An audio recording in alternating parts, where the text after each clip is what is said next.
বছরের শুরুতেই কনকনে ঠান্ডায় জবথবু অবস্থা, দিনভর দেখা মেলেনি সূর্যের। জানুয়ারি জুড়ে কয়েক দফা শৈত্যপ্রবাহের পূর্বাভাস। ব্যবসা করতে পারতেছি না শীতের জন্য। শীত বেশি, কুয়াশায় বেশি, আমরা তো শীতের জন্য গাড়ি চালাইতে পারতেছি না। গতবারের চেয়ে এবারে আরো বেশি ঠান্ডা পড়ছে। তাপমাত্রা মৃদু থেকে মাঝারি, এমনকি কিছু কিছু জায়গায় তীব্র কোল্ড ওয়েভ আসার সম্ভাবনা রয়েছে।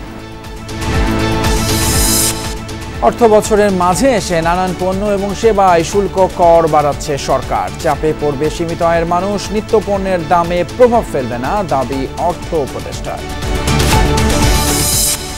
রাজনৈতিক নানান বিতর্কে ঢাকা পড়ে যাচ্ছে আওয়ামী লীগের দুর্বৃত্তায়ন। মন্তব্য ফখরুলের। ৭১-এ জামায়াতের ভূমিকা সবারই জানা, বললেন রিজভী।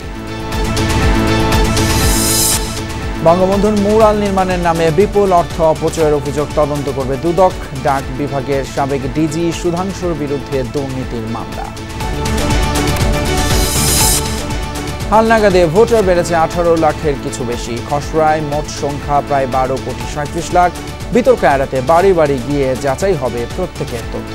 পরিবর্তিত পরিস্থিতিতে একটা শুদ্ধ ভোটার তালিকা ছাড়া আমরা কনফিডেন্ট বোধ করছি না। এই জন্যই বাড়ি বাড়ি গিয়ে এগুলোকে যাচাই করা।